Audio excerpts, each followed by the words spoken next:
কেউ আমাকে অসুন্দর মনে করল, কেউ আমাকে কাজেরই মনে করল না, বা কেউ আমাকে রিজেক্ট করে দিল, কেউ আমাকে মূর্খ মনে করল, কেউ আমাকে কোনো মূল্যই দিল না, কেউ বা আমার জীবন থেকে হঠাৎ চলে গেল। তাতে আমার কি? তাদের পচা দিমাগটা নোংরায় ভরে আছে, তাতে আমার কি? আমি তো সুপারের থেকেও উপর। আমি অমূল্য, আমি সুন্দর, আমি আলাদা, নিজের জন্য অনেক কাজের। তাদের স্বার্থপূর্ণ হয়নি তো মরুক তারা একটা কোণে গিয়ে, তাতে আমার কি? আমি তো এইভাবেই অনেক খুশি। আমার খুশি আমার লক্ষ্য, অন্যের প্রত্যাশা পূর্ণ করতে থাকা নয়। যেখানে আমার মনে হবে আমি আমার দায়িত্ব পালন করে দিয়েছি, নিজের কর্ম করে নিয়েছি, সেখানে আমি মুক্ত। Hi friends, good morning. কেমন আছো তোমরা সবাই? আশা করি যে যেখান থেকে আমার ভিডিও দেখছো সবাই ভালো আছো, সুস্থ আছো। আমিও খুব ভালো আছি। আর এই দেখো বন্ধুরা, কুয়াশা দেখতেই পাচ্ছ, হালকা হালকা কুয়াশা সরিয়ে মুখ দিয়ে ধোয়া উঠছে, কুয়াশা সরিয়ে হালকা হালকা রোদ উঠছে। এই টাইমে আমার এত জামা কাপড় কাচা হয়ে গেছে, দেখতে পাচ্ছ। সকাল সকাল কেচে না নিলে প্রত্যেক দিন এখন কুয়াশা পড়ছে, বেলাতে কাচলে সেই শুকাচ্ছে না, রোদও ওঠে না। মানে বেলাতে একটু রোদ ওঠে, এবার সকাল সকাল কেচে দিলে এতক্ষণে জলটা ঝরে যাবে, আর তারপর রোদ উঠলে শুকিয়ে যাবে। প্রত্যেক দিন কাচা, সব মেয়েরই এক গাদা করে কাচা। চলো এরপরে রান্না বান্না করবো।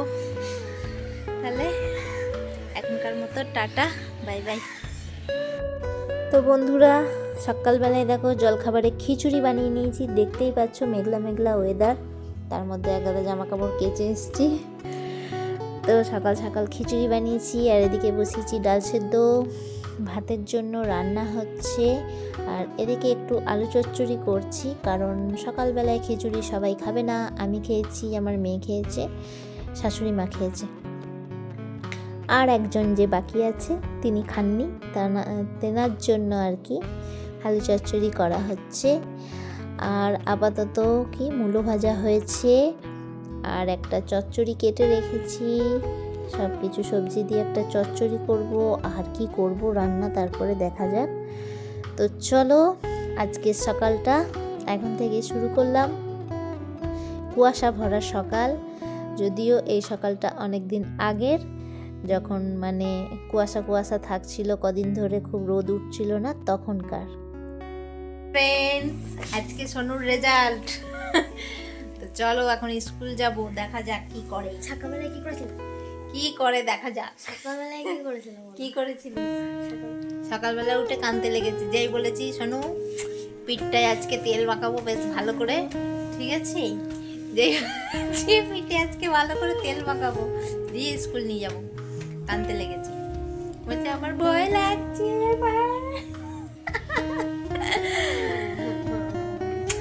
চলো বন্ধুরা, পরীক্ষা ভালো দিয়েছো তো ভালো রেজাল্ট হবে তো, তাই না বলো বন্ধুরা? চলো রেডি হয়ে গেছি। তাহলে না আমার বুকটা ধুকপুক করছে। টাটা করে দাও, আগেবারে বিছানায় সামনে মা আমাকে ধুমধাম মেরেছিল। টাটা করে দাও। তো বন্ধুরা, শুনতেই পেলে তোমরা, আজকে মেয়ের রেজাল্ট নিতে চলে এসেছি স্কুলে। আর স্কুলে দেখো বাইরে বেশ মাঠে বসিয়েছে রোদের মধ্যে, ভালোই করেছে, ঠান্ডার মধ্যে ঘরে নিয়ে যায়নি। তো রেজাল্ট দেওয়া শুরু হয়ে গেছে। দুটো রেজাল্ট দিয়েছে তোমার, একটা হচ্ছে বৃত্তি পরীক্ষার রেজাল্ট, একটা এমনি ক্লাসের রেজাল্ট। তো বন্ধুরা, খুব একটা ভালো রেজাল্ট করেনি কিন্তু আমার মেয়ে, আগে থাকতে বলে দিলাম। 80% মতো মার্কস আছে।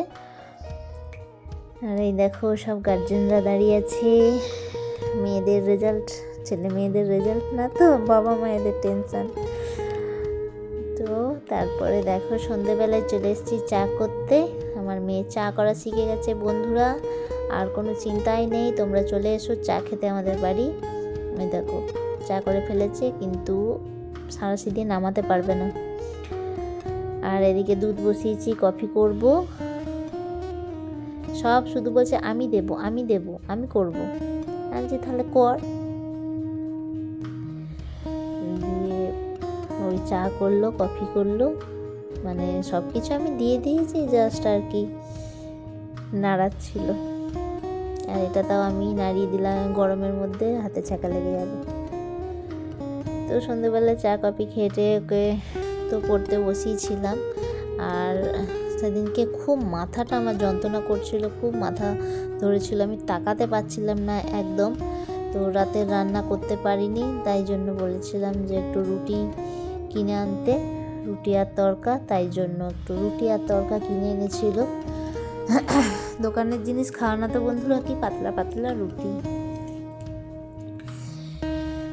এত মাথা যন্ত্রণা করছিল যে আমি উঠতে পারছিলাম না, তাকাতে পারছিলাম না। তো সেই কারণে, তা নাহলে কেনা খুব একটা হয় না, ঘরেই খাওয়া হয় করে। তো বন্ধুরা, আমার চ্যানেলে যদি নতুন কোনো বন্ধু হয়ে থাকো তো প্লিজ চ্যানেলটাকে সাবস্ক্রাইব করে বেল আইকনটা প্রেস করে দিও, যাতে আমি নতুন কোনো ভিডিও ছাড়লে তোমাদের কাছে নোটিফিকেশানটা পৌঁছে যায়। আর আমার ভিডিওটা কেমন লাগলো অবশ্যই কিন্তু তোমরা কমেন্ট করে জানাবে বন্ধুরা। আর কে কোথা থেকে ভিডিওটা আমার দেখছো অবশ্যই কমেন্ট করে জানাবে। তো চলো, রেজাল্ট বেরোনোর পর বইও দিয়ে দিয়েছে। তো এখন পালা হচ্ছে বইগুলোর মলাট দেওয়া। এটা হচ্ছে সব থেকে বড় কাজ।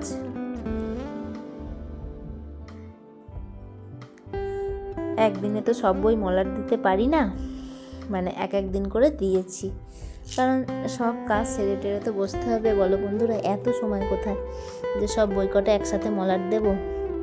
আর কিছু ভালো ক্যালেন্ডার ছিল দেখো, তো এই ক্যালেন্ডারগুলো মানে ফেলে দিতেও খুব লাগে। তো ভাবলাম বইয়ে মলাট দিয়ে দিই। এই মলাট মানে ক্যালেন্ডারগুলো বইয়ে মলাট থাকেও না, খুব ছিঁড়ে ছিঁড়ে যায় আর কি। যে কদিন চলবে, তারপরে আবার মলাট দিয়ে দেবো এর ওপর দিয়ে একটা, তাহলেই হয়ে যাবে। তো কত কি হয় পড়তে পড়তে, বইয়ে মলাট ছিঁড়ে যাবে, বই ছিঁড়ে যাবে, বই সেলাই করতে হবে।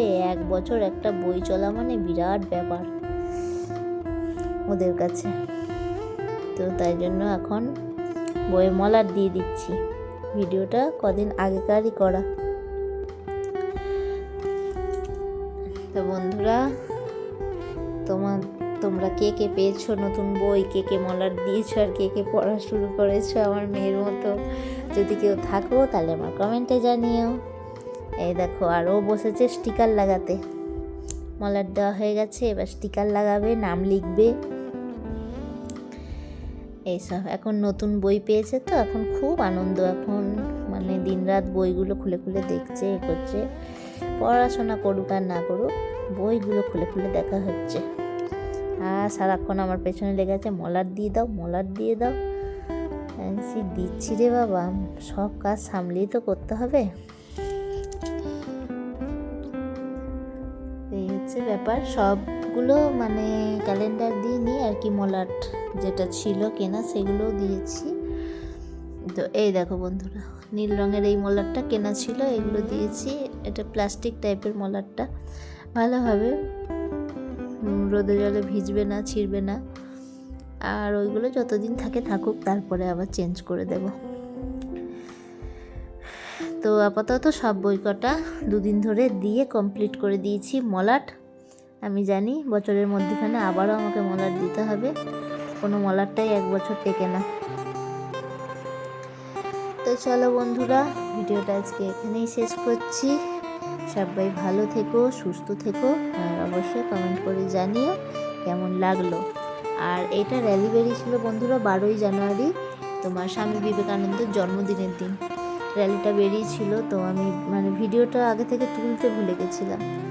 তো বন্ধুরা, ভিডিওটা এখানেই শেষ করলাম।